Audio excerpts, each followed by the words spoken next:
We could check. All right, shalom, shalom. We should be live through the spirit. Payah Bashim Al Shai. Shalom. Shalom. We're going to just double check make sure brothers are live. Let me see something right here. AHLAYAH 144K. All right, you live? Am I live, Amon? I'm gonna check right now. The water. Yeah, because you live on yours as well through the spirit. See the title I got for it. Yeah, you good too. All right, Khan, shalom, shalom. First and foremost, of course, we're going to give all honor, glory, and infinite praise to Heavenly Father, Yahweh, Bahasham, Yahushua, Bahasham, Chakadash. Double honor to the apostles, bishops, and elders of Great Millstone. Peace and salutations. Let's God of the broad, pushing his truth and sincerity. May Yahweh, Bahasham, Yahushua, Bahasham, Chakadash, Barakatam. Bless you. Zaquanium, Wakim, Wakwaf, you know, your elders, your brothers, your sisters, hopefully elect out the labor and keeping the commandments to the best of your ability, giving diligence to make your calling in the election show, and of course, keeping faith in Heavenly Father Yahweh and his beloved Son, our Lord and our Savior, and our King, Yahweh Shai HaMashiach, in these last days and these perilous times that we are living in. This brother Pashai Bon Yasha Allah, I'm joined with the brother AHLAYAH. Khan, shalom. And shalom to the brother Azia Allah, Idaho, shalom, Yahweh Shem Barakatah. And of course, today you see in the title, A Vision of the Ram and the Goat. All right, prophetic history, Daniel, the 8th chapter. And Lord willing, we continue the series up on the breakdowns of the books of Daniel. And we're gonna jump right into the spirit. Now, what we're gonna do is, because you know, in essence, Daniel, the 8th chapter is going into of course, Daniel getting the vision during the reign of Belshazzar. We're just gonna read it, of course, but you know, given the broad understanding. And he saw the Medo-Persian Empire, all right, rule, you know, get into power. He saw the Greek Empire come after, starting with Alexander the Great, or the rest of scholars call him. We call Alexander the Freak or the Greek, all right. And from him on down, the little horn, it's just Epiphanies, coming towards the Pleasant Land, you know, the Hellenistic period, things of that nature, and how long it will take for the Hellenistic period until us rededicating the temple. All right. In essence, that's what Daniel 8th chapter is going into. So it's really prophetic history. It came to pass already. So with that being said, we're gonna start off with I'm gonna share the screen out. Let me see, share this tab. We're gonna get this book right here. Isaiah. I can read it for you too. Oh, it can't the water. Isaiah 42 and verse 9. All right. You got it out. Khan, I'm gonna grab it real quick. Okay, Khan. It's the book of Isaiah, chapter 42, and verse 9. Behold, the former things are come to pass, and new things do I declare. All right, so Salakia, the former things are come to pass. Now, this is a prophecy that's a former thing, and it came to pass. All right, and new things he declares. Of course, the other prophecy that didn't happen yet, it will come to pass. All right, get it says, and new things do I declare, before they spring forth, I tell you of them. And how does he tell us of them? You look at the book of Luke, the 1st chapter, verse 70, Baba Kusha. God. How does the Most High tell us? We're going to find out. This is the book of St. Luke, chapter 1, and verse 70. As he spake by the mouth of his holy prophets, which have been since the world began. So the Heavenly Father, Yahweh, Bahasham Yahushua, speaks through the mouth of his holy prophets, man. All right, so before they spring forth, he's going to tell you of them. So in his breakdown, his understanding of Daniel 8th chapter, he revealed it to Daniel. All right, he revealed a lot of things to Daniel, Esdras, you know, Isaiah, Jeremiah, so many prophets. He revealed a lot of different things unto. Now, in this, in essence, Daniel saw all the major empires. All right, Daniel saw the Babylonian Empire. He saw the Persian, the Medes, the Greeks, the Romans. He even saw America, this empire. All right, because we get Daniel the 7th chapter. The little horn in that chapter referring to America. All right. Slakia. Let me pull this back up again. Daniel 8. All right, boom. So from there, there's also one more. I'll read it right quick. There's another one that I want to get, but it's in the Apocrypha. Where you at? Sirach, the 39th chapter. And verse, is it 31? 39 verse 1. Let me see. Here, come. So I'll read this very quick. Sirach, let me share this. This is the book of Sirach, Ecclesiasticus 39 verse 1. But he that giveth his mind to the Lord the Most High and is occupied in meditation thereof will seek out the wisdom of all the ancient and be occupied in prophecies. All right. So today's lesson is the wisdom of the ancient. Okay. We go into a prophecy that already came to pass. Actually, there's one more I want to get. If you could read it for me, what's scripture? Isaiah 28, verse 8. Con. Isaiah 28, verse 8, because we will go precept upon precept, line upon line. All right. Actually, it's 28, verse 9, Salakia. Con. This is the book of Isaiah, chapter 28, and verse 9. Whom shall he teach knowledge, or whom shall he make to understand doctrine? Them that are weaned from the milk and drawn from the breast. That's right. For precept must be upon precept, precept upon precept, line upon line, line upon line, here a little and there a little. Here a little and there a little. So that's how we're going to get the understanding of Daniel 8th chapter, which of course all the apostles, the bishops, the elders on down, brothers Ben broke this down, give the understanding. Those are elders who we learn from through the Spirit. But for newer brothers coming in that may not understand this chapter, we're gonna go into it. So let's go right into it through the Spirit. Con. Unless you got any other precepts, you got any precepts, you can bring it out. La. All right, Con. So you got it, King. Daniel 8:1. This is the book of Daniel, chapter 8, verse 1.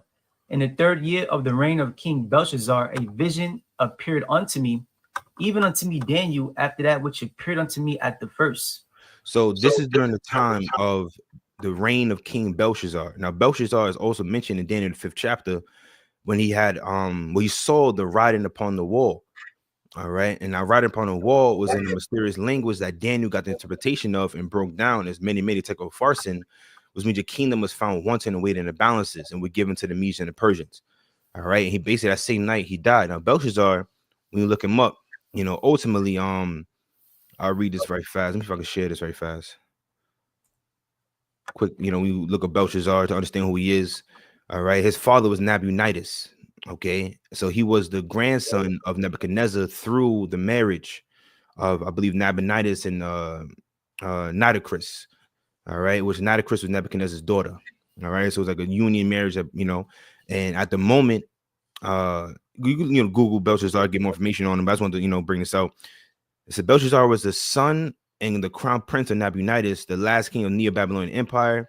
Through his mother, he might have been a grandson of Nebuchadnezzar II, though this is not certain that the claims of kingship of Nebuchadnezzar may have originated from royal propaganda. Now, when he was reigning, he was basically reigning in the absence of Nabonidus. All right. I forgot exactly what, when you go into history of Nabonidus, what he was doing, but he was absent, so he was reigning instead. You know what I'm saying? That's when you get down to the 5th chapter. It mentions a queen. Well, that wasn't Belshazzar's wife. That was his mother.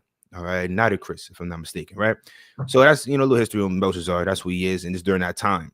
All right. So this is literally during towards the end of the Babylonian Empire. Daniel get this vision of the next empire to come and the empire after that's going to take them down. All right. But you got it, King. Con. And any point you want to expound on, bring out, you got it. Well, just a quick fact on top of that. Daniel also came from the lineage of the kings. That's right. In the book of Isaiah, chapter 39, I can read it real quick. I got you. I'm gonna pull it up. Okay, Isaiah 39. What verse you at? Verse 7. Come. You got it.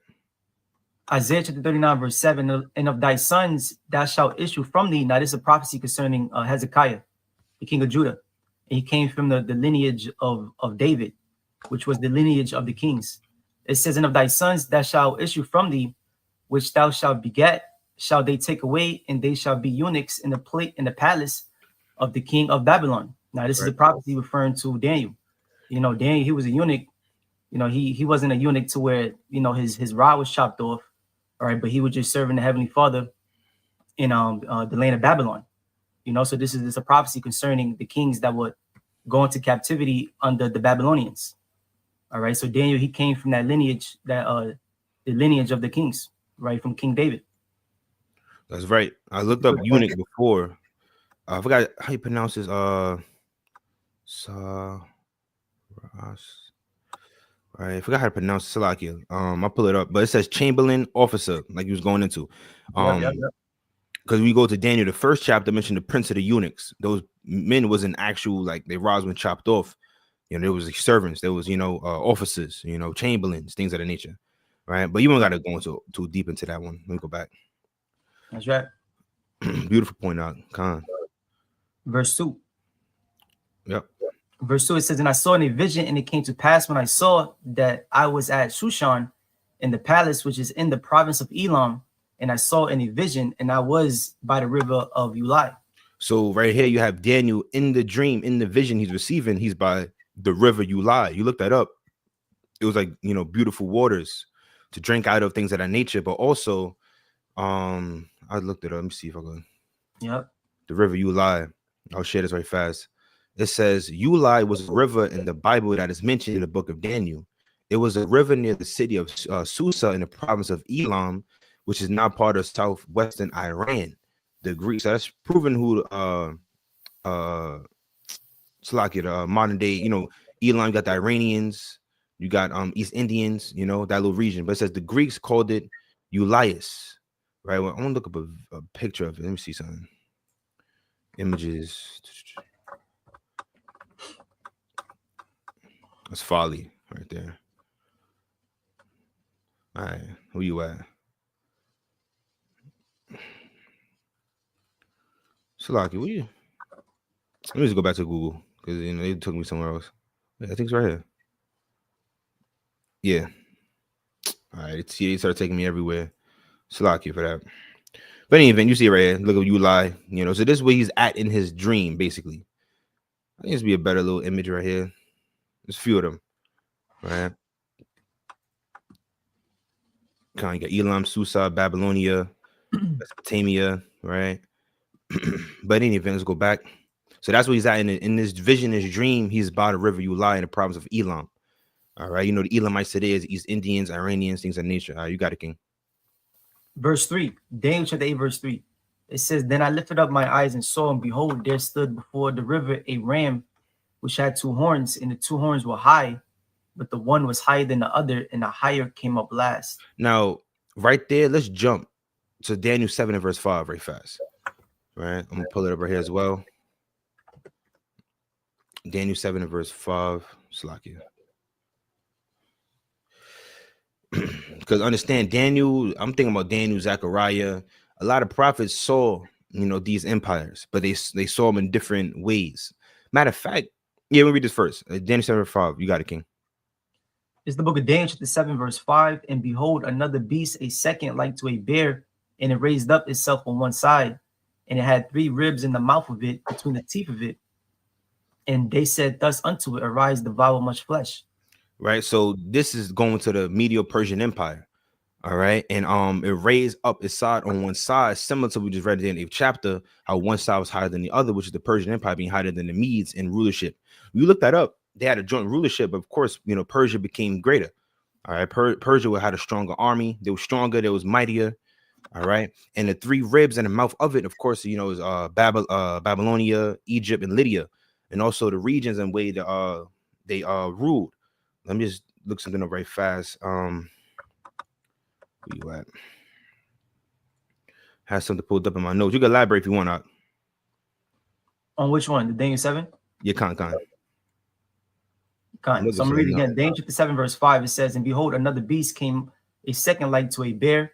Now we know that bear in Daniel chapter 7, that's referring to the Persians.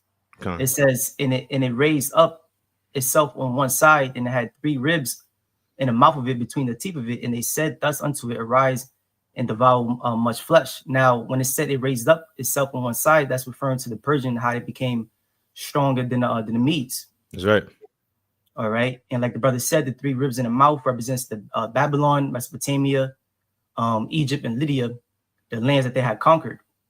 Right, devour much flesh, because you know the kingdom was vast. The Medo-Persian Empire, it was vast. I think it's written in the book of Esther or Ezra, where it talks about how the Medo-Persian Empire had like 127 provinces. Yes, they did. Yeah. Then when you go, even like when you do your research on it, they said that kingdom had about like half of the world's population around that time. You know, so it was a vast kingdom. That's right. Beautiful. The water. And what I'm looking up is the direction. So the 3 ribs, of course, the Babylon, West, Lydia, North, Egypt, South. You know, you go back to the notes. I want to pull that up as well. Because it didn't mention the East, because that's where it was at. All right. So we go back to Daniel, the 8th chapter now. It's a quick precept on that. We go back to Daniel 8. Where we at? Let me see. Salakia. And bear with us, brothers, and you few sincere sisters, you know, I've been on the live like this in a while, you know, so a little God. rusty with it. But you got it, brother. So yeah, wait, so read it again, Daniel 8 and 3. Salakia. Yep. So Daniel chapter 8, verse 3 says, Then I lifted up my eyes and saw, and behold, there stood before the river a ram which had two horns. So that ram, Salakia, that ram, which had two horns, represents, and horns is power. So it's representing the Medio Persian Empire. Get it?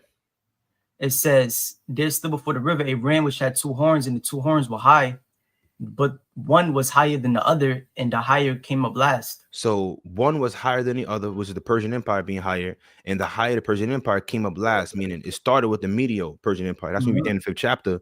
You had Darius, all right, that took down the Babylonian Empire. Okay, and shortly after, of course, it was a joint empire, but the higher came up last. Let's jump down right quick in the same verse and just prove it. Daniel 8 and verse 20. Daniel chapter 8 in verse 20, it says, The ram which thou sawest having two horns are the kings of Media and Persia. So the angel gave him the breakdown. All right, giving understanding. It's talking about the Median Persian Empire. All right, so now we can jump back up. All right, and you got it, King, verse 4. Verse 4, it says, I saw the ram pushing westward and northward and southward, so that no beast might stand before him. Neither was there any that could deliver out of his hand, but he did according to his will and became great. It became great. So that ram pushing westward, Babylon, northward was Lydia, and southward was Egypt. All right, that those regions he was conquering, and no beast. As a matter of fact, I want to read another precept, but that just reminded me. Ecclesiastes, where you at? 3 and verse 18. Right quick, I'll read it right fast. Right here. Ecclesiastes 3 verse 18, it says, I said in mine heart concerning the state of the sons of men, that the Most High might manifest them, and that they might see that they themselves are beast. So that's why a lot of these visions, you know, you'll see the nations being referred to as beast. All right, the bear. All right, the a ram. Okay, even go to the he goat. Right, so right here, the no beast might stand before him, neither was there any that could live out of his hand, because he had a vast army. A matter of fact, I believe, let me look it up right fast before I even mention it. Well, I'll mention it. You had something in Persian, an army called the Immortals. All right, let me look that up. Persia army. Oh yeah, Immortals. All right, which I'll just share this right fast and read it. This AI overview, it says the Persian immortals were a special unit of elite warriors in the Achaemenid Empire. They were the emperor's personal bodyguards and shock troops in battle. The immortals were known for their policy of replacing fallen soldiers immediately, making it appear as if they were immortal. Right. So basically, you had let's say someone died, a couple of them died. It's like they replaced them immediately. So it's like, damn, these motherfuckers, how many they got? You know, so they became great. All right, no one could stand before them. They had a mighty army, mighty empire. All right, and they became great, meaning they was ruling. All right, they became a great empire. Remember, this is one of the empires mentioned within the prophecies that Daniel was seeing. All right, matter of fact, we also, I'm gonna hold off on Zechariah. Verse 5, you got it, King. Unless you got any points, of course. I got a quick precept real quick. Which one to pull up? Where it says, neither was there any that could deliver out of his hand. Gone. This is Daniel chapter 4 and verse 17.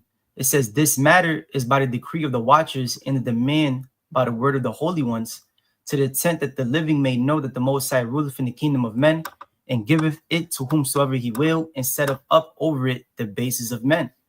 Right, so around this time, it was already ordained that the Medio Persians was going to rule and reign the planet Earth. That's right. So that's why nobody was able to deliver out of the hand of the Persians around this time, because it was prophesied that they was going to be in power. All right, and the Most High had already ordained it to happen. All right, he rules in the kingdom of men. So whatever kingdom the Most High wants to rule on the planet Earth, that's the kingdom that's going to be ruling. Beautiful, beautiful. That's right. So we go back. Where we at? Verse 5? Verse 5 now. You got it. Daniel chapter 8, verse 5, it says, and as I was considering, beholding, he goat came from the west on the face of the whole earth, and touched not the ground, and the goat had a notable horn between his eyes. Now the he goat, let's jump down to verse 21 right fast. You got it. Okay. Jumping down verse 21, it says, and the rough goat is the king of Grecia, and the great horn that is between his eyes is the first king. Right, so it breaks it down, but we can still go into it, of course. So the he goat is a Greek empire, all right, and the notable horn is Alexander. Now, when you go to the Josephus as well, like he basically tells the story of how because you had Philip, his father, they was trying to conquer, but I believe when you look it up, he had like certain different things that happened that he realized it would be his son to reign, so he was like jealous of his of Alexander, because it was ordained for Alexander to be that first really king of Grecia to really conquer, all right, the known world at the time. Let me see something right fast. If I can look it up. I didn't look it up before. Let me see. Alexander the Great, father, jealous. Let's see what pops up. Let me see. They got it. Let me see.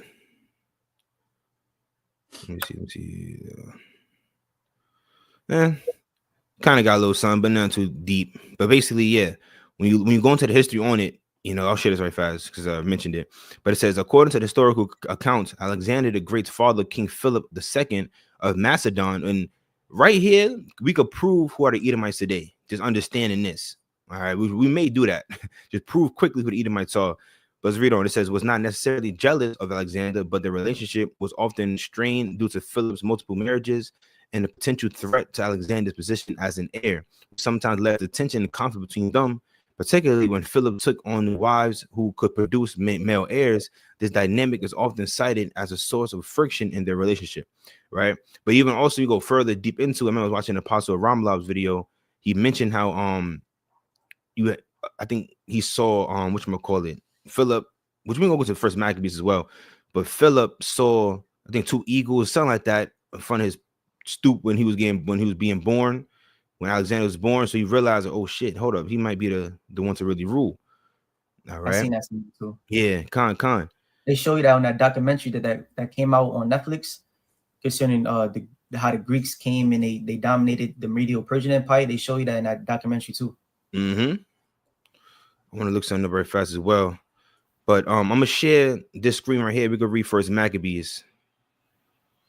All right, get the precept on that. Wait, am I jumping the gun? We'll be at Daniel 8 and verse 5. No, I'm not jumping the gun, right? It says, and as I was considering, beholding, he goat, Greek Empire, came from the west to the face of the whole earth and touched not the ground. I mean, he was conquering swiftly. All right. So a matter of fact, we all can read a precept about this. It says, and the goat had a notable horn between his eyes, which is Alexander. Now, I'm gonna look this up very fast. Yep. I may read this, right? But before, let's read first Maccabees very quick. Yeah. Start at the top. Yep. Okay.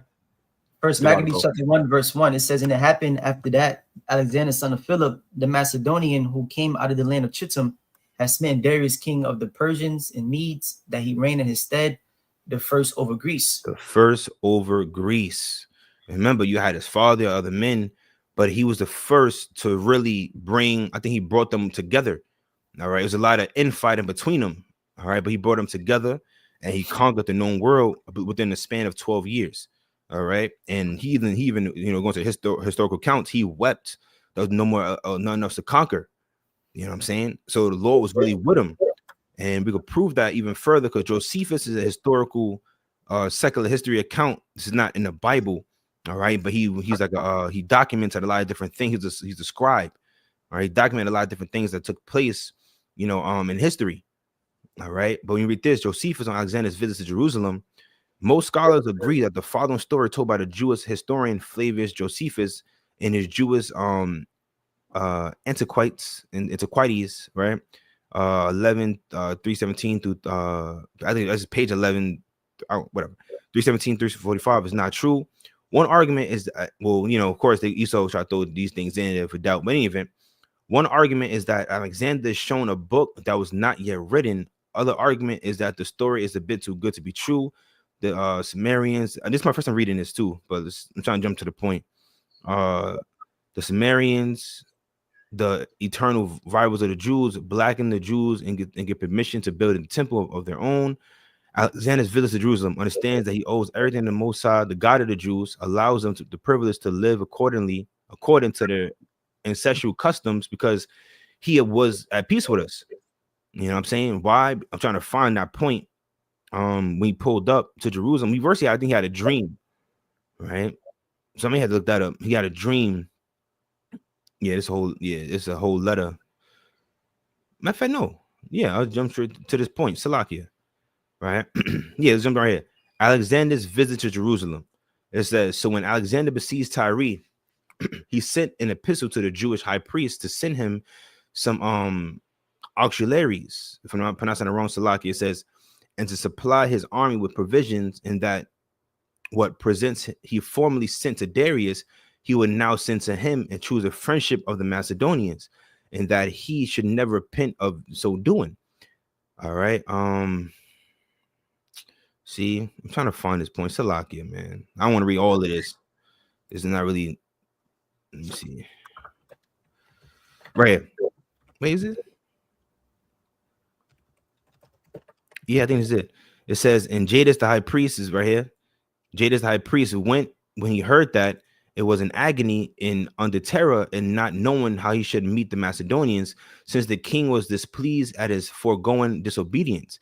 He therefore ordained that the people should make supplications and should join with him in an offering sacrifice to the Most High, whom he besought to protect that nation and to deliver them from the perils that were coming upon them. Whereupon the Most High warned him in a dream. So the Most High sent Alexander a dream, right? Which came upon, is of course according to the Josephus, right? Which came upon him after he had offered sacrifice, that he should take courage and adorn the city and open the gates, that the rest should appear in white garments, but that he and the priest should meet the king in habits proper to their order, without the dread of any ill consequences which the providence of the Most High would prevent. Upon which, when he rose from his sleep, he greatly rejoiced and declared to all the warning he had received from the Most High, according to which dream he acted entirely, and so waiting for the coming of the king. So I'm reading it, but also jumping the guns. I believe this is Jadis who had the dream. I'm trying to understand who had the dream here. I'm not reading all of this, Salakia, all right? But let me see something. Should I just keep reading down? Let me see the John. Skimming through this, Salakia, bear with us. You see, no, that's not what I want. This is good too, but it's not what I want. It's something else. I want to get straight to the point with it. I may have to look it up, right? Salakia, bear with me. You can read it, King. Let me see why I look this up. Salakia for that. No, it's all good. What was he at again? I think we was at verse 5. Verse 5, right? Yeah. So Daniel chapter 8, verse 5. It says, and as I was considering, beholding, he goat came from the west on the face of the earth. Now we spoke on it. The he goat is referring to Alexander the Greek. It says, and touch not the ground. Why? Because he conquered the whole known world within a span of 12 years. All right. So his conquering was swift. It says, and the goat had a notable horn between his eyes. Now that goat was Alexander the Greek. It says, and he came to the ram that had two horns, which I had seen standing before the river, and ran them. It says, and ran unto him in the fury of his power. So the Greeks, spearheaded by Alexander the Greek, all right, they came unto the Medieval Persians and they took over their empire. All right, because now it was time for them to reign, like we read in the book of Daniel. The Most High ruleth in the kingdom of men. All right, so he gave it to the Medieval Persians. All right, and then from there, he set it up to where the Greeks was going to rule. All right, so there was nothing that nobody could do to stop that prophecy from coming to pass. It says, and he came to the ram that had two horns, which I had seen standing before the river, and ran unto him in the fury of his power. And even when you go into the history, when you look at I think it was like 3 main battles that happened between the Greeks and the Medieval Persians. And even when you look at the numbers in between them, right, the Greek army, their army was very like small compared to the Medieval Persian army. The brother brought it out going into the Immortals. They had an army that was like more than a million people. We actually go into the history, and then we look at Alexander's army. I think he had like a couple a couple like probably like 30,000, 40,000 or something like that. But Well, I found it. He was still able to win that war. Why? Because the Most High was with him around that time. That's right. No, so like it. Not beautiful points, yeah. And also I think the three main battles are the battle of Issus and Galgama, and it was another one. Yeah, another one. Yes, another one. I'm looking it up. But I found what I'm looking for, Salakia. And what I was reading before was correct, but it was too much. You know, I didn't want to read the whole thing. They gave everything, but this kind of sums it up a little better. So I'll share this very fast. It says the only historical event connecting Alexander the Great with the Jews is his visit to Jerusalem, which is recorded by Josephus in somewhat fantastic manner. Right, we're gonna jump down because like when I was reading it, I kind of messed up mentioning how Alexander had that dream, but I know it was actually the high priest Jadis that had the dream, and Jadis, he had the dream, and I'm gonna jump straight to the point. Right, what if I read this? It says Alexander went to Jerusalem. I'm right here with it, Slakia. After having taken Gaza, Jadis or Jada, Jadu, the high priest had a warning from the Most High received in a dream, in which he saw himself visited in a purple robe with his mitre that had a golden plate on which the name of the Most High was engraved on his head, and that's in the law as well. All right. And so accordingly, he went to meet Alexander at Safa view of the temple. It says, followed by the priests, all clothed in fine linen, and multiple of the and a multitude and by a multitude of citizens. Slakia. And Judah waited the coming of the king. When Alexander saw the high priest, he reverenced the Most High and saluted Jadis, while the Jews with one voice greeted Alexander. When Permio, the general, gave expression to the army, surprised at Alexander's extraordinary act, that one who ought to be adorned by all as king should adore the high priest of the Jews, Alexander replied, I did not adorn him, but the God who have honored him with his high priesthood. For I saw this very person in a dream. So he also had a dream. So Most High warned. See, I knew I was tripping it up, but Most High warned Jadis in a dream. All right, but also gave Alexander a dream, because Alexander's saying, I did not adorn him, but the Most High, but the God who have adorned him with his high priesthood. For I saw this very person in a dream. So he saw Jadis in a dream, the high priest. And this very habit when I was at Dinos in Macedonia, who, when I was considering with myself how I might obtain dominion of Asia, exhorted me to make no delay. So the Most High in the dream told him, make no delay. This is your time to rule, my man. But boldly to pass over the sea, promising that he would conduct my army and would give me the dominion over the Persians. Alexander then gave the high priest his right hand and went into the temple and offered sacrifice to the Most High according to the high priest's direction, treated the whole priesthood magnificently.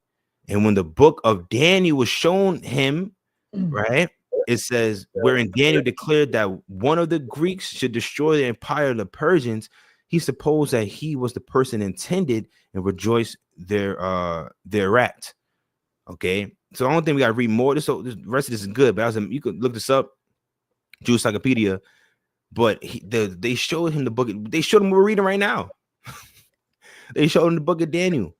All right, how someone gonna take down the Persian Empire? That he go in a notable horn. They said, you that notable horn. Understand this, man. So prophecy in the scriptures is to a T on point. When you match it up with secular history, things of the nature, you get the full understanding. All right. But let me see something right fast. We was at Daniel 8 verse 5. We read that. You read verse 6. Yep. So we would go back to Daniel 8. Yep. If I may make a quick point, any points out, you got it. Just to add on top of your point, when you said how prophecy is like pinpoint accurate, I searched it up yesterday when I was going over the notes. When Daniel was in during the reign of Belshazzar, when Daniel was in the Babylonian kingdom, he wrote these prophecies, I think like around 530 something BC, and that prophecy didn't come to pass until like 300 and some change BC. So it was like almost to 200 years after Daniel wrote that prophecy is when it actually came to pass. You know, to showing you that the prophecies of the Most High, you know, they're pinpoint. Pinpoint, man. Pinpoint. Right. I'm glad I found that, man. I was actually gonna get me mad if I didn't find that. Then I gotta find this, man. You know what I'm saying? But the spirit, all praise Yahweh Bashim Al-Shah, spirit brought it out, you know. But you got it, King. Where we at? I think I'm gonna read verse 6 again. Okay, Khan. Daniel chapter 8 in verse 6, it says, and he came to the ram that had two horns, which I had seen standing before the river, and ran unto him in the fury of his power. And I saw him come close unto the ram, and he was moved with choler against him, and smote the ram, and brake his two horns, and there was no power in the ram to stand before him, but he cast him down to the ground and stamped upon him, and there was none that could deliver the ram out of his hand. Khan. So we looked at word chola. Which one looked at word chola very fast? Mm-hmm. Where you at? Chola. Kind of moving too fast. Right. I think the hero is Morar. Yeah, Morar, which means to be bitter. All right. To be enraged, to be strong, strengthened. Okay, bitter, strong. So vexed. Right here. I'm looking at these different words. Provoked. Matter of fact, provoked is a great word. All right, for this specifically because there's many different letters sent back and forth between Darius and Alexander, which we can read some of it. You know, I ain't really read all of this, but I'll just show the screen right here. It says Arian on Alexander's letter to Darius III.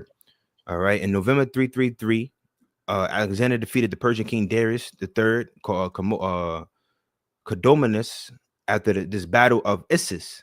Brother mentioned this earlier. He had three main battles. I looked it up as well. Right here. I'm sure it's let me see something. All right. Yeah. The three battles Alexander the Great fought against Persia. It says Alexander the Great fought the Persians at the battle of Granicus, the battle of Issus, and the battle of Golgama, like brothers mentioned earlier, but I mentioned this one, I forgot. But it says these victories helped him conquer the Persian Empire, which we mentioned earlier. The Persian Empire was a vast empire, man. 120 some provinces, mighty army called the Immortals. And here comes Alexander the freak, because he was a freak, all right? But here comes Alexander the Greek, and he conquered. You know what I'm saying? He conquered all of them. So how did he do that? Because the Most High was with him. He had a dream. The high priest got a dream. It was all ordained. So that's why he really was at peace with us. All right. But of course, on down the line, we're gonna read that wicked root that came from the Seleucid Empire. But in any event, battle of Granicus, battle of Issus, battle of Golgama. All right, we could look more into this in depth. All right, the different battles that was fought. All right, now let's go back to this right here. It says, after this battle of Issus, Darius offered to surrender half of his empire. He's like, listen, I'll give you half of my empire, bro. Like, you wilding right now. The Macedonian king considered this not enough. No, I want half. I want the whole thing. I'm conquering, bro. What are you talking about? Half. The Greek author Arian Nicomedia described Alexander's reply in chapter 2:14 of his Anabasis. The text of the reply is probably not authentic, but contains the general gist of Alexander's letter. The translation was made by M.M. Austin. So this whole letter right here, which I'm not gonna read the whole thing, but you read it. But when you read the whole thing, when you do read it, it goes into different negotiations they had. You know what I'm saying? They mentioned different history, different letters, is reading about ancestors, you invaded Macedonia, things of that nature. You know what I'm saying? So they go back and forth, and at the end of it all, let me see if I can find this one part. Where you at? Right here. It says, approach me therefore as the Lord of all Asia. If you are afraid of suffering harm at my hands by coming in person, what's like your hair echo? Is that me? Oh, is that me? Maybe. Let me see. Echo. Wait, let me echo. Yeah, it's fine. It's gone. That's fine. Let's go back. It's like yeah. Should I mute my mic? Yeah, for a second. Yeah, maybe it was that. I don't know. I heard a little echo, but it's not that deep. But it says so like we read earlier, we read up some. He didn't want half of his empire. He wanted the whole thing. It's right here. Approach me therefore as the Lord of all Asia. If you are afraid of suffering harm at my hands by coming in person, send some of your friends to receive proper assurances. Come to me to ask and receive your mother, your wife, your children, and anything else you wish. Whatever you can persuade me to give shall be yours. In future, whenever you communicate with me, send to me as King of Asia. Do not write to me as an equal, but state your demands to the master of all your possessions. You're talking high. If not, I shall deal with you as a wrongdoer. Remember, we read Chola. All right. Remember, you read he was what? um um he was moved with choler against him and smote the ram. So Alexander didn't want half of the Rams, and no, he wanted to conquer and take them down, and that's what he did through different battles. All right. So going back, read a little bit more of this. It says, but state demands to the master of all your possessions. If not, I should deal with you as a wrongdoer. If you wish to lay claim to the title of king, then stand your ground and fight for it. Do not take to flight, as I shall pursue you wherever you may be. Yo, he like, yo, you stand your ground and fight. Don't run, don't Jake, don't run no trip. But he's out pursue you wherever you may be, man. You know what I'm saying? So yeah, we go back to Daniel 8 now. You know, there's a little letter. You go to more in the history of the letter sent between, Darius the third, all right, and Alexander the Great, or Alexander the Greek, all right. But what you got it? Any point you bring out? Of course, you got it. And so now I think we're on verse 8 now. Come on. So Daniel chapter 8 and verse 8, it says, therefore the he-goat waxed very great, and he was strong. The great horn. Read verse 7 again. We're going to just go over it one more time. Daniel chapter 8 verse 7, and I saw him come close unto the ram, and he was moved with choler against him. It was Marar. It's like a troll of Marar, that bitterness, that anger. He got provoked. Remember, Darius was trying the different ways, and trying to, I'll give you half. None of that, man. All right, he smote the ram. All right, and break his two horns. The two horns, of course, is the Medo-Persian Empire. He broke it. All right, he conquered them. All right, you got it. It says, and he brake his two horns, and there was no power in the ram to stand before him, but he cast him down to the ground and stamped upon him, and there was none that could deliver the ram out of his hand. So once you read that, you understand Alexander just conquered the Medo-Persian Empire, and no one could stop it, because at the end of the day, it was the Most High's will. All right, you got it, brother. Yep. Verse 8. Therefore, the he-goat waxed very great, and when he was strong, the great horn was broken. Oh, wait. The he-goat waxed very great. All right, he got mighty. Remember, I mentioned earlier, he wept because none else to conquer, man. And it was a swift, matter of fact, I'm going to get another precept. I'm going to go back to Daniel. I just thought about this in Revelation 13 chapter. Because when you get Rev 13, this is the start of the Edomites ruling, man. This is really the start of them ruling. Right quick, Revelation 13 verse 1, and I stood upon the sand of the sea and saw a beast rise up out of the sea, having 7 heads and 10 horns, and upon his horns 10 crowns, upon his heads the names of blasphemy. Now we always break this down with 7 heads, 10 horns, 10 horns. EU, the 10 common markets, which I don't have all of them on top of my dome right now. All right, but it was formed under the Treaty of Rome. 7 heads, of course. Rome, Greek, the Greeks, the French, the Spanish, Germanic Minor, Germanic Major. And I'm missing one. Let me say it again. The Spanish. Wait, the Spanish, the French, the British, Germanic Minor, Germanic Major, the Greeks, the Romans. Gone. Right? But in verse 2, and the beast which I saw was like unto a leopard. A leopard. All right, this is the Greek Empire. Okay, and his feet was as feet of a bear. That's the Russians, because that's how they won't get destroyed. All right, which is not a part of the beast system. All right, because that's how the Russia was formed. It was against the Soviet Union was against NATO. All right, but Russia will play a major part in destroying this current beast system. All right, so the feet is as the bear, feet is the end or something, right? It says in his mouth of a lion is Great Britain, and the dragon gave him his power and his seat and great authority. The only point I want to get out of this really was this part. And the beast which I saw was like unto a leopard. So it started with the Greeks, and we could go into the leopard, how they swift. Alexander conquered swiftly, but also he even loved the leopard, skin. Let me look that up right fast. Alexander. I'm gonna type Alexander and leopard. See what pops up. No, there's a man named. Who the hell is this guy? I'm glad I'm not even sharing this. They show some weirdo. Alexander. Alexander the Great. Leopard. Let's see what they got. All right. Oh, and damn. So they watching the prophets. I'm sharing this very fast. I just typed in Alexander the Great Leopard. The third beast, the leopard, represents Greece. How do you know this? Quora. Huh, Quora? Where are you getting information from? The prophets. But it says, they say lion skin. Nope, that wasn't it. Like the images. Images? Okay. I think it would show like Alexander. Yep. That's the leopard. Yep. Here we are. All right. Alexander the Great, three heroes. Yep, you see the leopard. That's a gay ass flick. I ain't gonna lie. That dude was freaky, bro. You know what I'm saying? But in any event, you brother get the point. The reason why I wanted to bring this out was because it started with the Greeks. All right, it started with the Greeks. So, I mean, the Edomite rulership started with the Greeks. Okay, that's the point I want to bring out with the Revelation 13th chapter and showing that was Alexander as well. All right, he played that major part. Okay, come on. So you back to 8 and 8. Yep. Any point you bring out? Anything you want to bring out? Just let me know. I got you. Con. Daniel chapter 8, verse 8, it says, therefore the he-goat waxed very great, and when he was strong, the great horn was broken, but came up four notable ones toward the four winds of heaven. Okay, con. So he waxed very great, and then when he was strong, the great horn was broken. He died. All right, he died. Mm-hmm.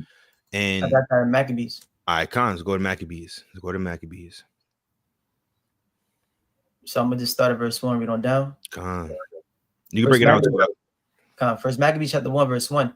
And it happened after that, Alexander the son of Philip, the Macedonian, who came out of the land of Chittim, had smitten Darius the king of the Persians and Medes, that he reigned in his stead, the first over Greece, and made many wars, and won many strongholds, and slew the kings of the earth. Right? In Daniel 8, it said what? That he waxed very great, and he was really strong. Right? It says, and went through to the ends of the earth, and took spoils of many nations, and in so much that the earth was quiet before him, whereupon he was exalted, and his heart was lifted up. Right, so he conquered the whole known world. I think, like the brother said, within a span of 12 years. All right. Now, verse 4, it says, and he gathered a mighty strong host and ruled over countries and nations and kings who became tributaries unto him. And after these things, he fell sick and perceived that he should die. Right. So in Daniel 8, where it says that great horn was broken, is because he fell sick and he died.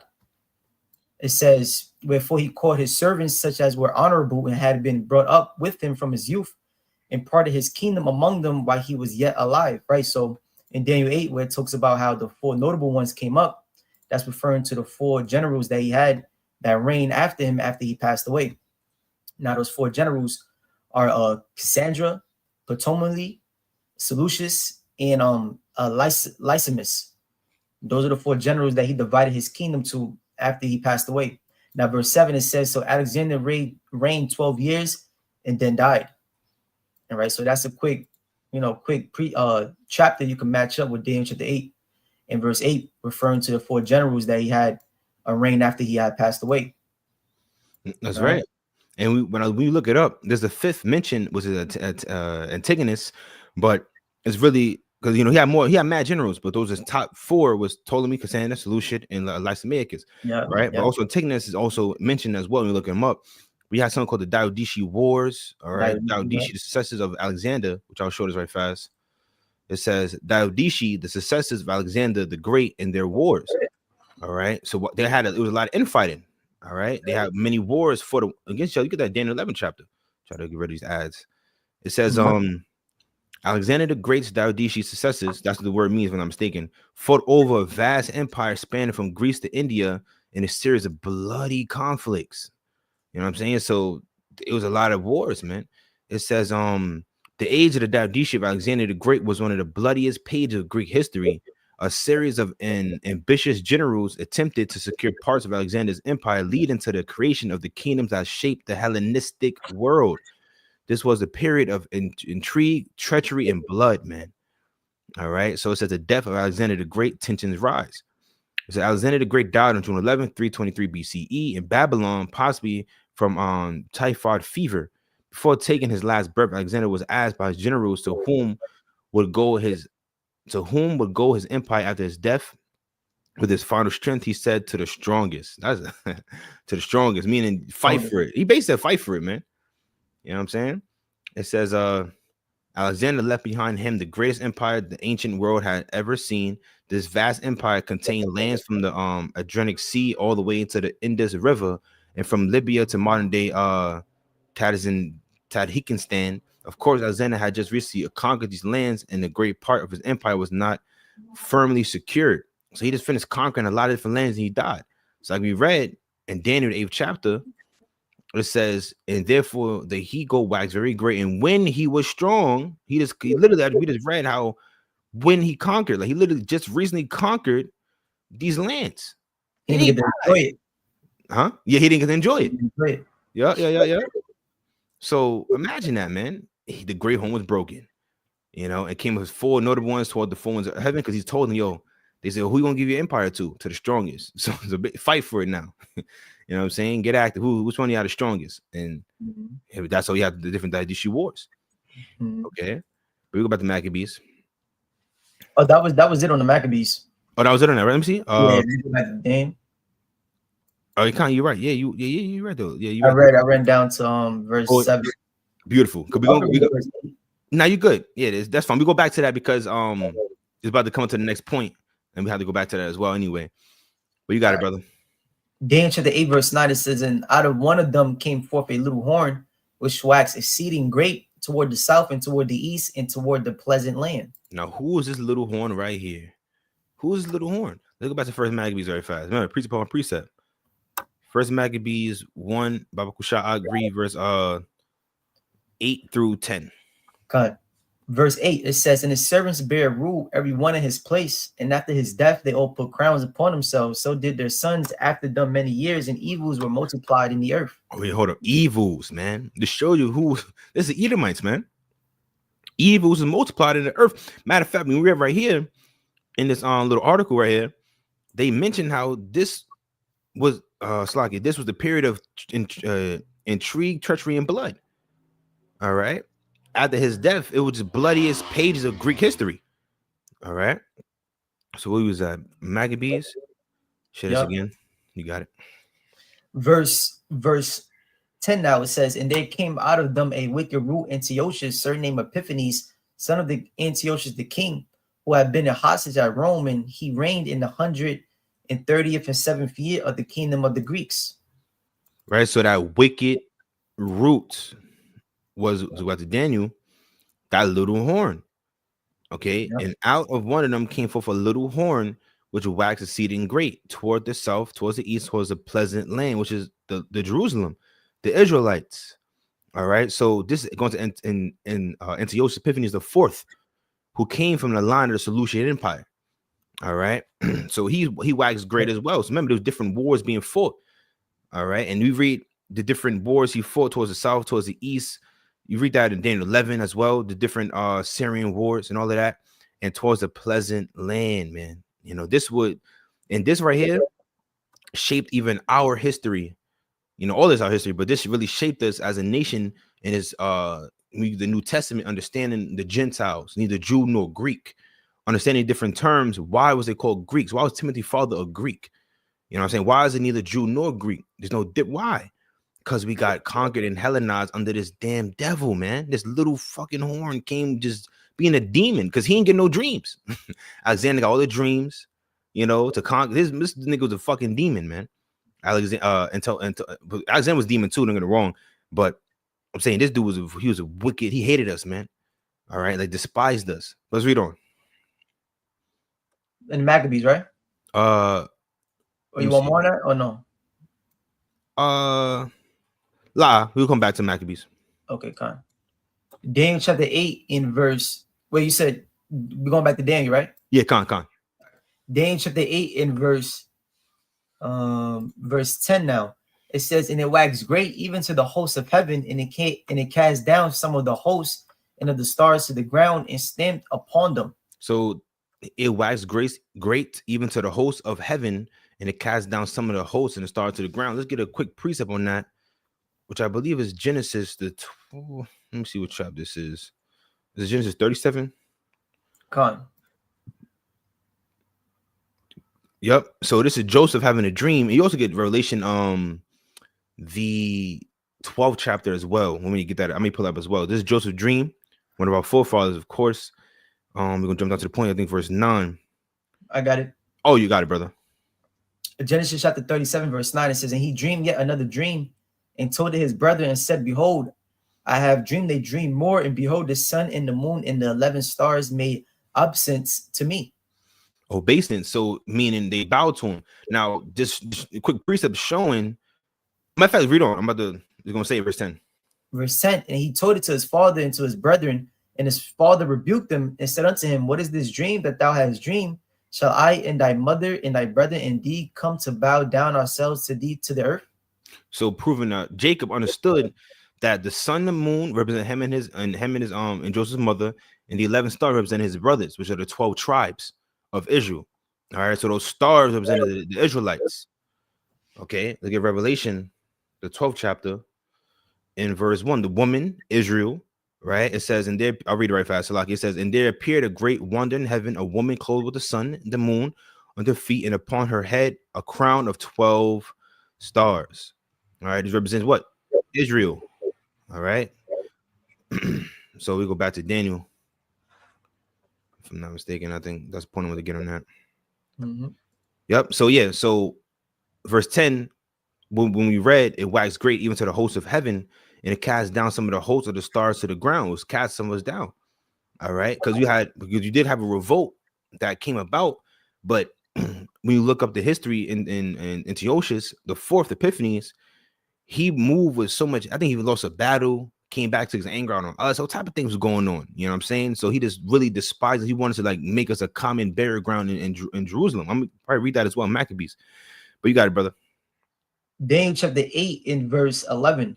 And he magnified himself even to the prince of the hosts, and by him the daily sacrifice was taken away, and the place of his sanctuary was cast down. Now we're gonna stop right there, and of course go back to Maccabees, man. Of course, go back to Maccabees. Right, so much history in Maccabees, man, and this is a history you need to understand and know. it completes the whole book. You know what I'm saying? The whole collection of scrolls. It completes the Bible. You need this history, man, because we're reading about in Daniel 8th chapter, which is considered as the Old Testament. We're reading about. Actually, I keep hearing the echo. It's like that's me. But anyway, we're reading about Daniel seeing the major empires, but where's the history on the Greeks? We're reading it in Maccabees. That's what you get in the Apocrypha. All right, because how it goes from the Medo-Persians to the Romans. What happened to the Greeks? Because even during the Roman Empire, we literally celebrated Feast of Dedication. So where do you learn about Feast of Dedication at? The Book of Maccabees. You got it, brother. I have a quick precept for you, real quick. What you want? Zechariah chapter 1 in verse. Beautiful. Verse 18. Okay. I'll wait till you grabbing it. Yep. So Zechariah chapter 1 in verse 18 says, then lifted up mine eyes and saw, and behold, 4 horns. And I said unto the angel that talked with me, what be these? And he answered me, these are the horns which have scattered Judah, Israel, and Jerusalem. Right. So those horns are representing the 4 major empires that was going to rule and reign on the earth, which is also written in the book of Daniel chapter 7. You know, the Assyrian, Babylonian Empire, the Medo-Persian, the Greeks, and the Romans. Right. And now these horns, it was prophesied to scatter Judah, Israel, and Jerusalem, northern kingdom and southern kingdom. Right. So now when we read the Bible, you know, just the regular scriptures, not the 11 King James version, it only has the Old Testament and the New Testament. It doesn't have the Apocrypha. Right. So we could read that Bible, right, which is incomplete, and we could see how we could read the history going into the the Syrian Babylonian Empire. We could read the history going into the Medo-Persian, and we could read the Roman, right, in the New Testament, the Roman captivity, right. But like the brother was going into, to actually get the history on the Greek Empire, which is another horn that was prophesied to scatter our people, we have to go into the book of Maccabees, you know, to actually get that history. Now it's prophecy in the book of Daniel chapter 9. Daniel chapter 8, and also Daniel chapter 11. But it doesn't really expound on it to where we can actually get like you know, more very detailed history on it. All right, and we get that detailed history on it in the book of Maccabees. You know, so it's essential for us to get the whole understanding of the whole role. All right, with the Apocrypha. Okay, that's right. Beautiful. Yep. So we go back. Daniel 8. But no, Maccabees. I'm tripping. Back to Maccabees. But I'll look at something up as well. Let me see. But you got it, brother. You can read it and continue on while I find this. Khan. So I'm gonna jump down unless you want me to start a specific verse. Jump to what you want. You got it. You got it.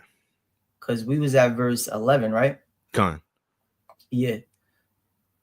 So I'm going to read Daniel chapter 8, verse 11 one more time, then I'm going to read the Maccabees. It says, Daniel chapter 8, verse 11, yea, he magnified himself even to the prince of the host, and by him the daily sacrifice was taken away, and the place of his sanctuary was cast down. Now, when you read First Maccabees chapter 1, in verse 41, it says, moreover, King Antiochus wrote to his whole kingdom that all should be one people, and everyone shall leave his laws. So all the heathen agreed to the commandment of the king. Yea, many also of the Israelites consented to his religion and sacrificed idols and profaned the Sabbath. Right. So Antiochus had it to where he tried to basically establish like an NWO around that time, and he wanted the altar to be polluted. Right. He wanted our temple to be polluted because he understood and knew that if our temple was polluted, then our connection with the Most High would be disconnected. All right. So where it said in Daniel chapter 8, the daily sacrifice was taken away, that's referring to how Antiochus actually in the heathen, they actually went and polluted our temple. Okay. Now it says, verse 43, yea, many also of the Israelites consented to his religion and sacrificed unto idols who profane the Sabbath. So around that time, you had Salah Israelites that was consenting to Antiochus. It says, for the king has sent letters by messengers unto Jerusalem and the cities of Judah that they shall follow the strange laws of the land. And that's where you get the Hellenistic period, right? You had, like I said, the Israelites that consented to that religion. It was Hellenized over the years to where, you know, their sons, they taught their sons the Greek customs, and then their sons taught their sons the Greek customs, to where you had Israelites that forgot there was Israelites, and then you just had Israelites that were just following after heathen customs. And those are the Gentiles that you read about in the New Testament, right? That's why the Apostle Paul said, neither Jew nor Greek. That's right. And it says, verse 45, and forbid burnt offerings and sacrifice and drink offerings in the temple, and that they should profane the Sabbaths and the festival days, and pollute the sanctuary and holy people, set up altars and groves and chapels of idols, and sacrifice swine flesh and unclean beasts, and that they shall also leave their children uncircumcised and make their souls abominable with all manner of uncleanness and profanation. So that's exactly what happened. Antiochus and the heathens, all right, they went and ransacked the temple and actually polluted it. And that was the prophecy being fulfilled in Daniel chapter 8. That's right. Any other scripture you want me to read on that? We won't go back to Maccabees, of course. I was looking things up, you know, going into this devil, but I'll just share this very fast and read it. Not too deep. What you just read. But it says, in seeking to prohibit Judaism, which, you know, Judaism ultimately is a practice of keeping the laws and commandments, but they made it a modern religion with the small hats keep today. But it's really our customs ultimately, right? So he wanted to prohibit our customs and Hellenize the Jews, which were predominantly Judah, Benjamin, and Levi, all right, at the time. All right, Antiochus or Antiochus, how you want to pronounce it, forbade their religious practices and commanded that copies of the law be burned, all of which is related to Josephus and the antiquities of the Jews. So he wrote about us in this history as well. You know what I'm saying? So much to read in here, but we all get the gist of this history. Okay, so in Daniel, the Slakia, is this or not? No, I just read a couple more pieces that we could read on that just to get like how dramatic it was around that time. That's right. That's right. You got it. So going down, First Maccabees chapter 1 in verse 49. Now it says, to the end that they might forget the law and change all the ordinances. So that's what they wanted. That was the objective of Aishah, you know, starting with Antiochus around that time. He wanted to completely wipe our heritage away from us. Right. Verse 50 says, and whosoever would not do according to the commandment of the king, he said he should die. So he made it to where the persecution was so intense for the Jews around that time, right? Judah, Benjamin, and Levi, to where if anybody didn't consent to his commandment, if anybody was to rebel against it, that they will get put to death, right? And then when you even jump on down, let me see. I could jump on down to verse 56. All right, Con. Just to illustrate it just a little bit more. Yeah. Verse 56, it says, and when they had rent in pieces the books of the law. My fault, but read verse 54 down. Yeah. Oh, verse 54? Mm-hmm. Verse 54 says, now the 15th day of the month of Caselu in the 145th year, they set up the abomination of the desolation upon the altar and built idol altars throughout the cities of Judah on every side. This is important. This is important to remember as well concerning the prophecy in Daniel I wasn't even sharing Maccabees. Salaki, I wasn't even sharing Maccabees. Uh, yeah, I thought I was sharing this. I was still on Daniel. But in any event, brothers read 49 on down. But I hear verse 54. Remember this point, all right, in the 15th day of the month Caslu, which is similar to is around. I'll say that it's around the time of our so-called December. You know, this is around the month of Caslu around is a winter time. So it's around this time, around not this time, but it's around the time of December. It says in 145th year, they set up the abomination of desolation upon the altar. Remember this, because in the prophecy in Daniel 8th chapter, we're gonna read it. When you jump on down, it's gonna mention how long, you know, in verse 14. We didn't get there yet, but when we get there, we go into that and break it down. All right. But you got it, brother. Kind. So verse 55, First Maccabees chapter 1, verse 55, and burn incense at the doors of their houses and in the streets. And when they had rent in pieces the books of the law which they found, they burnt them with fire. And whosoever was found with any book of the testament, or if any committed to the law, the king's commandment was that they should put him to death. So persecution was intense around that time. All right. And that's why the Hellenistic period is so important to understand, because a lot of Israelites were actually Hellenized around that time.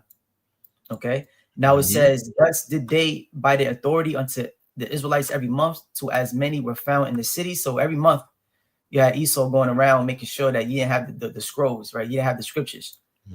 Right. Now it says, I'm gonna jump on down. Let me see.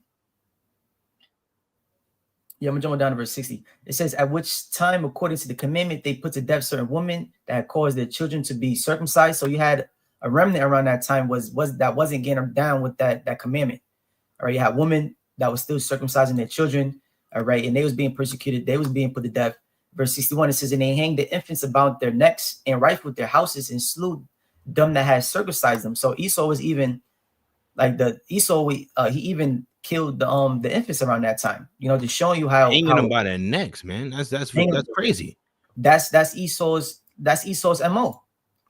You know, when you look at during the time of slavery of the northern kingdom and the southern kingdom, right? Esau was doing the same thing, to showing you that who this is referring to, who this is talking about. All right. Now it says, and they hang the infants about their necks and rifled their houses and slew them that had circumcised them. Howbeit many in Israel were fully resolved and conformed in themselves not to eat any unclean thing. Like I said, you had a remnant around that time was not getting down with that program, right? And that was Judas Maccabeus and his brethren. So like, if I may add, like you read earlier in Zechariah, the first chapter, verse 18, when we read on, it also go into the four carpenters. All right, because within each major empire, the Lord always had a remnant. All right, carpenter is someone that builds. All right, so he always had a remnant, and the building, and they had to literally rebuild, or I'll say rededicate in this time, the temple. All right, because of all the abominations that was happening within the Holy Land. All right, so during the Greek Empire, the carpenters would be Judas Maccabees. So I know his father, Mattathias, of course, on down to his sons. All right, he raised up, men of valor. All right, mighty men. Of course, during the time of the Medo-Persians, you had Mordecai, you had Ezra, you had so many men. All right, Zerubbabel, Nehemiah, right? During the time of the Babylonians, you had Daniel, okay, the three holy children, and others. During the time of the Romans, you had Yahushua and the believers. All right, the disciples became apostles.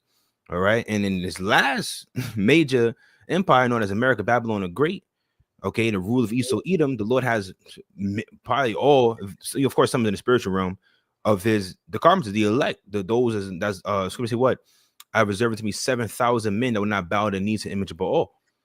All right, so in these times, you have elect men set up, women as well, because even that, why was a woman getting thrown, in we Maccabees? Why was they were getting put to death, infants, and when you go into that, I think they was throwing them off roofs. What they was doing, because these women believed as well. All right, those children had parents that believed. That's why they hung them infants. You see that? Like, those probably the same women that decided during the time of Egypt not to kill their firstborn. Beautiful point. That commandment came down from Pharaoh. Yeah, or the Israelite woman to slay the male son of Israel. Yep. They had women that was like, nah, we're not getting down with that. That's right. So that's the elect lady. The elect lady. You have the elect lady out there as well, and the elect children, because the infants. When you go into the wisdom of Solomon, the wickedness the Canaanites was doing. It mentioned souls destitute of help. Those are babies. because basically a baby, no one perished innocent, but in any event, understanding a baby have literally they a baby. They not. I'm not eating pork. I'm not. They just so it's the works of their parents. All right. So the works of their parents is like, wait, hold up. Since you don't get down with this unclean things, I'm gonna take your infant, you know what I'm saying, and hang him. And the infant may die, but that infant is gonna come back, of course. But even the point I was bringing out is it like you have elect children, all right. In the midst of these captivities, the Lord always had a remnant. That's the point, starting with the men. All right. But I can just finish it on out. Yep. So first Maccabees chapter 1 and verse 62, howbeit many in Israel were fully resolved and conformed in themselves not to eat any unclean thing, wherefore they chose rather to die, that they might not be defiled with meats, and that they might not profane the holy covenant. So then they died, and there was a very great wrath upon Israel. So just illustrating how intense it was around that time, for our people. There was a heavy persecution upon our people. That's right. Okay? That's right. So that was a quick precept linking with Daniel 8th chapter verse 11. All right. Yep. You can read that again, then we can read on down. Daniel chapter 8 verse 11, it says, yea, he magnified himself even to the prince of the hosts, and by him the daily sacrifice was taken away, and the place of the sanctuary was cast down. And a host was given him against the daily sacrifice by reason of transgression, and it cast down to the truth to the ground, and it practiced and prospered. And it prospered, because a lot of our people was, catching none but hell. All right. They practiced their heathenistic customs, and it prospered because you see they literally profane, the temple, harlots and pork on the altars. That's why I'll read a quick precept, and I think the second chapter of Maccabees. Let me jump down. Let me share it fast. I forgot where I sat, man. Which one? When he ran and slew the nigga that tried to sacrifice upon the altar. Let me see. Verse 19, I think. Start verse 19. Icon. So this is first Maccabees chapter 2 and verse 19. Then Mattathias answered and spake with a loud voice, though all the nations that are under the king's dominion obey him, and fall away everyone from the religion of their fathers, which word religion means to worship, and give consent to his commandments, yet I and my sons and my brethren walk in the covenant of our fathers, man. And this is prophetic history, but understand we can apply it to today, because Esau about to come down very soon, soon, to establish his NWO, which he's already doing it before our very eyes. But he's gonna come down with being like great wrath. All right, and you have to make a decision now, not then. Don't try to make a decision when it happens, because you're gonna be all juggling. I don't know what to do. Who to serve? What do you mean who to serve, man? All right, choose this day. Choose you today. Who you gonna serve, man? You gonna serve the Most High God, Yahweh Bashim Al-Shah, or you gonna serve the system, Esau Edom, and end up getting a chip in your ass, in your head, in your hand. And you're gonna be a fucking robot, transhuman, just joint together with their fucking system and just a slave for man. What? We're gonna die serving the Most High, man, because Lord willing, we those men, back then the remnant of this time, they're back. To all those that followed Judas Maccabees, those men are back as well. We have the same spirit in us, man. Like, man, we gonna walk in the covenant of our fathers, man. Can we walk back up? Remember, and so Epiphanies brought the Hellenization. We fell from who we are. There was a falling away, of course, that happened during the time of 70 AD on down until Esau really made it. That's what Esau really hates us, bro. He did it during the time until Epiphanies, taking away the daily sacrifice and saying you can't call yourself a Jew. Look at the precept as well. And then Esau said, "Man, in fact, your name not Toby. It's not called the Kente. It's Toby." They say you can't read, you can't write. We don't want you to know your Israelites. You can't know none of that. So he took it all away from us, man. Esau did this in other nations. These are our enemies. That's why you see Edomite walking about, giving that plastic smile. Sometimes you do want to smack him, man. Like, stop fucking smiling in my face, you fucking demon. Could we woke up to who we are, and we know who our enemies are. That's right. You know what I'm saying? So Esau gonna try to do the same thing today, bringing forth his system. So we have to have the same spirit. Like verse 21 gonna say, God forbid that we should forsake the law and the ordinances, man. We ain't forsaking our heritage, because the laws are heritage. We get that in the book of Wisdom of Solomon. All right, it's our heritage, our customs, and we came back to it. All praise Yahweh Bashim Al-Shah. All right, but and if I may make a quick point, yeah, of course, around that time it was prophesied that Esau, he was going to establish, the Greek Empire. So the temple was going to be polluted, But around this time, the temple is what? The temple is a spiritual temple, the third temple, and the spiritual. And Esau, he can't pollute this third temple. All right. And when he comes down with great wrath, just like how he did back in the ancient world, the Most High, the scripture says, Isaiah 59, he's going to lift up a standard. You know, so like the brother said, brothers got the spirit to where we're striving for the truth unto death, and we have faith that the Heavenly Father is going to fight for us. Okay, just a quick point. That's right. That's right, man. There's another one on the read right fast. Bear with me. All right, I got it. I know it's more in this. Matter of fact, let me finish this out because the point I want to bring out, I didn't read it yet. I put up another precept so I can remember. But all right, look, we have verse 21. It says, verse 22, First Maccabees 2:22. We will not hearken to the king's words and to go from our religion or worship or customs, either on the right hand or on the left. Now, when he had left speaking these words, every time I read this, I always think about the brother SHAQADAN said how everything probably went in slow motion. You know what I'm saying? People talking to him, you start hearing blah, blah, blah. Like he just like zoned in on his Jake. Like, no, I know the fuck he's not. Right? It says, and when he had left speaking these words, there came one of the Jews in the sight of all to sacrifice on the altar, which was at Modin, according to the king's commandment, man. So he's sacrificing abomination under the king until his commandment. Which thing when Mattathias saw, he was inflamed with zeal, and his reins trembled, neither could he forbear to shew his anger according to judgment.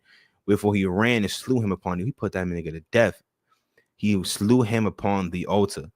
You know what I'm saying? So you had a remnant that was not getting down the king's commandment. You had wicked ass niggas in the sight of all, just giving in, being weak, all right, and being demons, man. How dare you sacrifice the abomination, all right, on the altar at Modin, according to Antiochus' commandment? Do you not fear your ultimate king, Yahweh, by Hashem Yahweh Shai? How dare you? So that Mattathias, he wasn't wrong. He was inflamed with that zeal and put that nigga to death, man. Okay, and it says also the king's commissioner who compelled men's sacrifice, he killed at that time. He also killed the king's commissioner, put that nigga to death, and the altar was pulled down. Thus, though he zealously for the Lord of Mosiah, like as Phineas did, and unto Zambri, the son of Salom. Read that history. I think that was during the time. I think it's in I forgot exactly where it's at. I could find it. I started something too. You got it, bro. Point. Yep. Whenever the Most High raises up a judge, to deliver our people during a time of persecution, from a heathen nation, I noticed that one of the first things that they do is cast down an altar idol. That's like one of the first things that they do. Like I'm thinking about Gideon, when the Most High, he raised up Gideon, to deliver our people for the Midianites. Oh yeah. One of the first things Gideon did was that he cast down the altar of Baal. Yep. That's what they called him. I think I forget. Yeah. Jerubbaal. Oh yeah. Something like that. Yeah, but in event, yeah, Khan. But in event, I found what I wanted. Right, quick precept on what I read in Maccabees, Numbers 25:7. And when Phinehas, the son of Eleazar, the son of Aaron, the priest, saw it, but what did he see? He saw basically a man in Israel dealing with a woman. I think was it a Moabite woman? Let me just jump up. Okay, they gave me the whole full thing. Numbers. Let me see. Read full chapter. Yeah. What woman was it, man? Moab. Yeah. But it wasn't because he was sleeping with a Moabite woman. It's because he was doing it. I remember that. Yeah. Yep. He was doing it in a ritualistic way. Like today, a lot of these different celebrities, when they do orgies, they're not just having a freak off orgy. They're doing it to all. They're doing it to Baphomet. They're doing it to the Molech, these different deities they worship and serve. So that's what he did. The Midianitish woman right here. The Midianitish woman. Am I bugging? I be jumping sometimes and I be bugging. But anyway, it says, and when Phinehas, the son of Eleazar, the son of Aaron, the priest, saw it, he rose up from among the congregation and took a javelin in his hand. And he went after the man of Israel into the tent and thrust both of them through, the man of Israel and the woman through her belly. So the plague was stayed from the children of Israel. So he was moved with zeal, just how Mattathias was in his chapter. He ran and slew upon the altar and the king's commissioner. You see that? So like they gave him, thus dealt he zealously for the Lord of Mosiah, like as Phinehas did unto Zambri, the son of Salom. So that was that dude's name. All right, well, like we just read Numbers, the 25th chapter. You see, so in these last days we have that zeal, and it's according to knowledge. See, a lot of people have a zeal, but not according to knowledge. You know, into different Christian denomination Christianity, they believe in the Most High, whatever. But we have it according to true knowledge. So we're moving that same type of zeal, but it's spiritual. You know, we're not gonna be able to. You know, right now you can't get up and you see Jake doing wickedness. You're not gonna put him to death. You know, we go to jail. You know what I'm saying? But the time will come where the spirituality will get physical as well, because we're gonna have to protect ourselves and our families, and also the Most High protecting us and our families. You know what I'm saying? So we don't get to that point as well. But I got another quick one. As you got, son. You got it. Is this first Maccabees 6 and 6? Let me see. Second Maccabees. Right quick. Second Maccabees chapter 6 and verse 6, right? Let's start verse 1. No, jump down. Not long after this, the king sent an old man of Athens to compel the Jews to depart from the laws of their fathers. Why are you going so hard, man? They're fiending for us to depart from the laws of our fathers. Let us do what we do. But Esau is a demon, man. He was every captivity, he was there. Raise it during the time of the Babylonians, man. You know what I'm saying? He was Haman during the time of the Persian Mede Empire. All right, we're reading about him in the Greeks with Antiochus. All right, and then we know what they were doing was during the Roman Empire. You see, and now here y'all today. It says, and not to live after the laws of the Most High, and to pollute also the temple in Jerusalem and call it the temple of Jupiter Olympus. That's what even Alexander, I think it was called Alexander, the son of Jupiter, something like that. You know, they all worship Jupiter Olympus. It was, Greek titles. That's why the planets that we known as, Neptune and Jupiter and Mars and all them names are gonna get changed, man. All right. It says basically those names not even the true names of those planets. It's just what Esau gave him because he runs the earth. He's in rulership. Let's read on. And that in Gerizim of Jupiter, the defender of the strangers, as they did desire that dwelt in the place. Let's jump down verse 6, verse 5. No, read on. The coming in of this mischief was sore and grievous to the people, for the temple was filled with riot and reveling by the Gentiles who dallied with harlots and had to do with women within the circuit of the holy places. And besides that, brought in things that were not lawful. The altar also was filled with profane things which the law forbiddeth. Neither was it lawful for man to keep Sabbath days or ancient feast or fast, or to profess himself at all to be a Jew. So Esau got a lot to pay for. We go back to the Daniel chapter now, because we kind of went into that a little in depth as well about Antiochus Epiphanes, about the Hellenistic period, and it's more we could bring out. We could bring a lot more. All right, but for the sake of the breakdown, we just continue on. So I think we're at verse 13 now. Yep. Daniel chapter 8, verse 13, it says, Then I heard one saint speaking, and another saint said unto that certain saint which spake, How long shall be the vision concerning the daily sacrifice in the transgression of desolation, to give both the sanctuary and the host to be trodden underfoot? So the saints here are talking about the angels. All right. So you heard angels speaking to one another saying, how long concerning this vision, concerning daily sacrifice? Because what we do here on the earth and the physical is a representation was done in the heavenly realm. So the angels seen that like, damn, how long is that going to take place? A daily sacrifice taken away, things of the nature, and he won't give them the day. You got it. It says, verse 14, and he said unto me, until 2,300 days, then shall the sanctuary be cleansed. And that's why I wanted to read that point earlier as well in the book of Maccabees, because that is roughly 6 years and 3 months. All right. So from that time, which we read it again right quick, right? Then we'll go to First Maccabees, I think the 4th chapter. But let me just get this very fast. Share my screen. What was that written at? That verse 46, or maybe a little bit up. Let me see.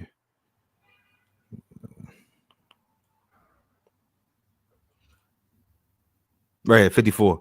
First Maccabees 154. Now the 15th day of the month Castle, in the 145th year, they set up the abomination of desolation upon the altar and built idol altars throughout the city of Judah on every side.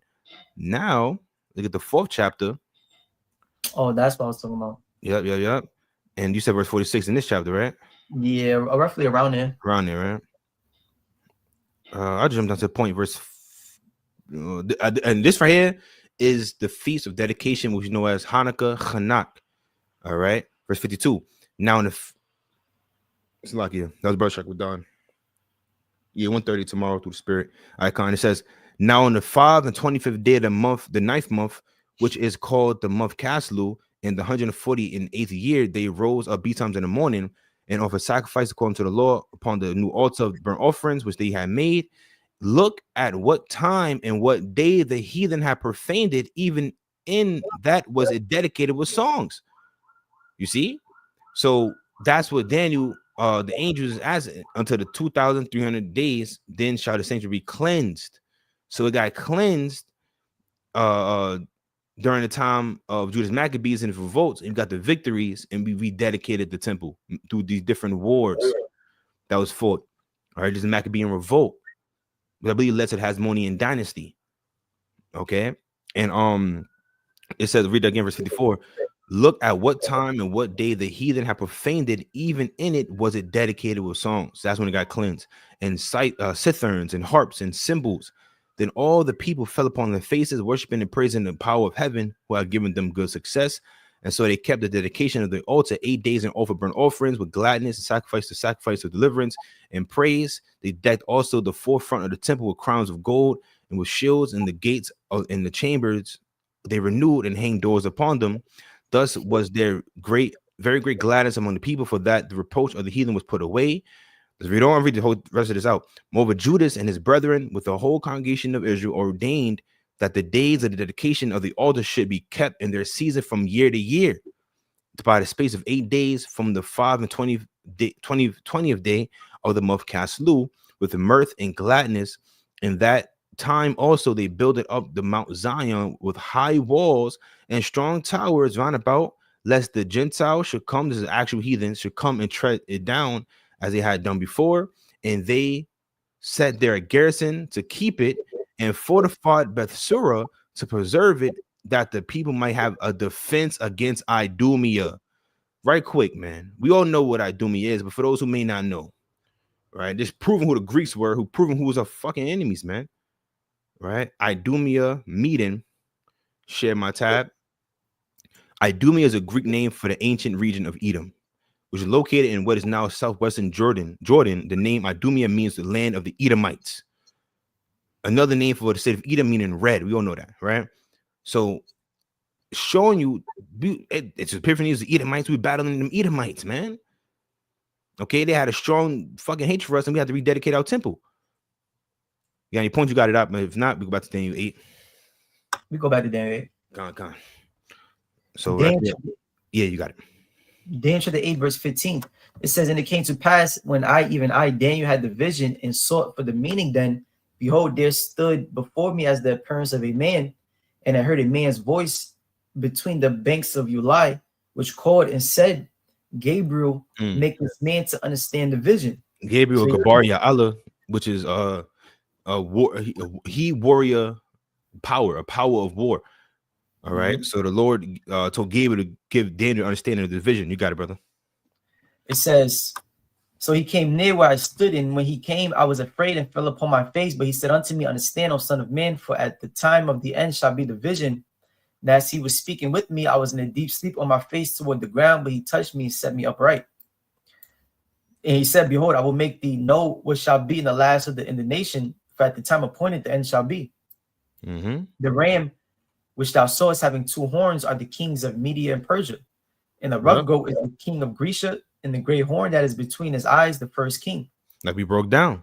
All right. You had the Persian Media Empire on down to Alexander the Great, taking them down, things of the nature, different letters and wars fought between each other. Get it says, verse 22, now being broken, whereas 4 stood up for it, 4 kingdoms shall stand up out of the nation, but not in his power. But not in their power. So going to the 4, the Daodishi, all right, the 4 generals of Alexander the Great, which broke down Cassander, Ptolemy, Seleucid, and Lysimachus. All right, got verse 23. But not in his power, meaning they didn't do it after how he and his reign was. They all did in their own vibe, their own way. There's a lot of friction between them. But get verse 23. And in the latter time of their kingdom, when the transgressors are come to the full, a king of fierce countenance and understanding dark sayings shall stand up. Which is going into Epiphanies.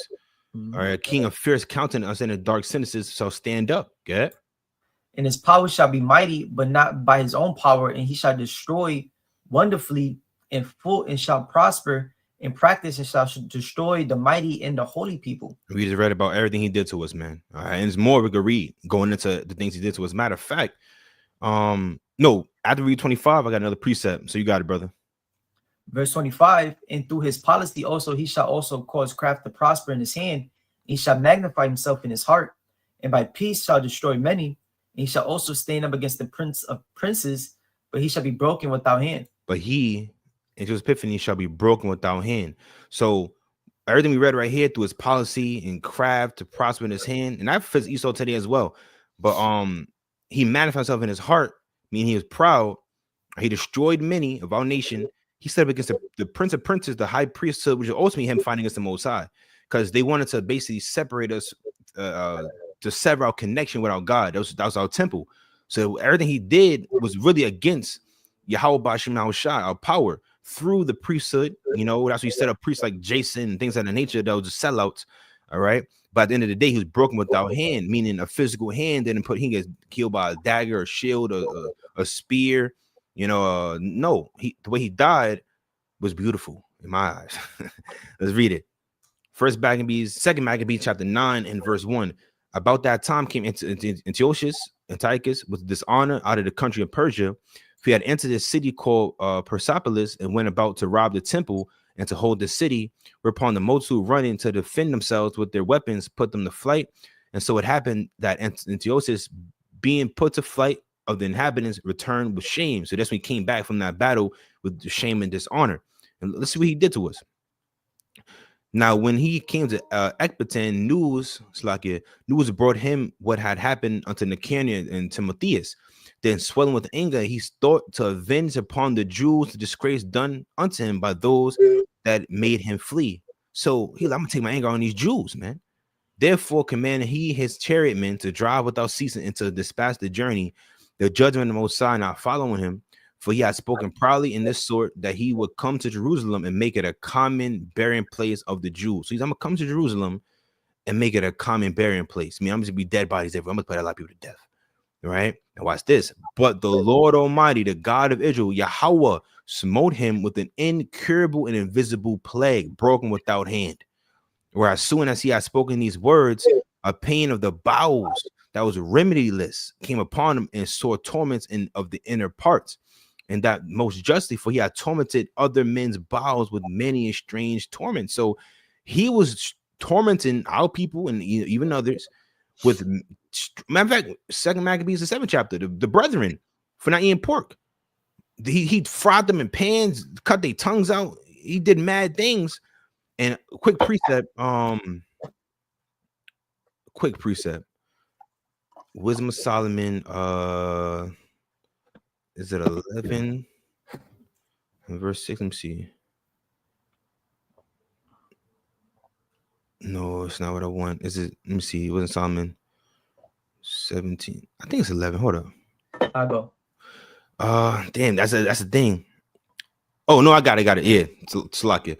Verse 16, it says that they might know, there's one Psalm 11:16, that they may know that wherewithal a man sinneth, by the same also shall he be punished. All right, so the way he was sinning and tormenting our people, the Most High punishes that, man. Okay, so let's go back to 2 Maccabees and read that one more time. It says in verse 6, 2 Maccabees chapter 9, verse 6, and that most justly, for he had tormented other men's bowels with many and strange torments. Howbeit he nothing at all ceased from his bragging, but still was filled with pride. We read that as well in Daniel, that he had what? He had magnified himself in his heart, and by peace destroyed many. He's meaning what? He was proud as all hell, man. Okay. It says, breathing out fire in his rage against the Jews, and commanded to haste the journey. But it came to pass that he fell down from his chariot, carried violently, so that having a sore fall, all the members of his body were much pained. And thus he that little aforeth thought he might command the waves of the sea, so proud was he beyond the condition of man, and weighed the high mountains in a balance, was now cast on the ground and carried in horse litter, shown forth unto all the manifest showing forth unto all the manifest power of the Most High God, Yahweh Bahashim Yahweh Shai, so that the worms rose up out of his body of this wicked man, and whilst he lived in sorrow and pain, his flesh fell away, and the filthiness of his smell was noisome to all his armies. He stunk, stinky as demon. All right, he had worms, which is what them parasites. Okay, and you can he said again, huh? Maggots. The maggots. You know, this he stunk so bad. His army, I'm Slocky, verse 10. And the man that thought a little before he could reach the stars of heaven, no man could endure to carry for his intolerable stink. So he's like a walking dead corpse. Okay. Here, therefore, he being plagued, he began to leave off his great pride and to come to the knowledge of himself by the scourge of the Most High, his pain increasing every moment. All right. And then, of course, on down, he tried to, repent. You know what I'm saying? Saying I'll treat the Jews good. I'll, rededicate your holy temple. Different things he was saying, you know what I'm saying? The holy city. And, he said, I'll set it at liberty, freedom, and all of this. We got to read all of it, but the Most High judged him, he, nigga, what? No. Let me jump down. I pray request for misweighted. Right here, verse 28. Thus the murderer and blasphemer, having suffered most grievously as he entreated other men, so died, and he a miserable death in a strange country in the mountains. All right, so that's the point I want to really bring out how he died. He was broken without hand. All right, we go back to Daniel now. We have verse 26 now. Khan. Daniel chapter 8, verse 26. In the vision of the evening in the morning, which was told is true, wherefore shut thou up the vision, for it shall be for many days. It shall be for many days, yeah. It says, and I, Daniel, fainted and was sick certain days. Afterward, I rose up and did the king's business, and I was astonished at the vision, but none understood it. None understood at the time. You know what I'm saying? I mean, he probably was going around telling other, Israelites, could have been Shadrach, Meshach, Abednego, certain things. I don't know what that means. Damn, a ram and the horn and the he-goat and King of Persia. What I got to do it now? Because remember, this during the time of towards the end of the Babylonian Empire. All right. So Daniel didn't know, like, okay, like who's gonna be that king of Grecia, who's in, what I'm saying, he in the full. But we today have this full understanding, and that's why this lesson is really prophetic history. This is history that came to pass, but it's prophecy, because like a brother broke down earlier, before it happened, Daniel prophesied of it and seen it happen. Okay, so you got anything else, Doc? La. So I believe brothers hit the point, broke down through the spirit of Payah Bashim Mashah. Of course, the Daniel the 8th chapter, the vision of the ram and goat, prophetic history. And we just pray, brothers, if you sisters out there, was edified through the spirit of Payah Bashim Mashah. And is in this verhega, of course, we mentioned earlier, you could apply it to today as well, going into them trying to sever our connection with the Heavenly Father, because we're the temple now. All right, so they're gonna try to chip you up and things of that nature. So we gotta have the same mindset of Mattathias, Judas, Maccabees' brethren, all right, to be willing to die for Yahweh Bashim Mashah's namesake. That's right. Got any more points, Doc? La. Khan, so we pray is edified through the spirit of Payah Bashim Mashah. Lord, when we come back, and when spirit permits, to go into Daniel 9th chapter, continue on and do some more breakdowns through the spirit. But in closing, of course, giving all honor, glory, and infinite praise, Heavenly Father, Yahweh, Bashim SHAQADAN, the honor to the apostles, bishops, and elders of Great Millstone, peace, salutation, and blessing, the hopeful elect, starting the 144,000 down to the 1/3, the great multitude, that the remnant that believe here in these last days that will be saved according to the election. All right, and peace and blessing be upon you and your households. Continue on in this faith and this truth. We gotta keep fighting. With that, we're gonna say shalom. Shalom. Ball. Shalom. A bubble ball. All right, and stream.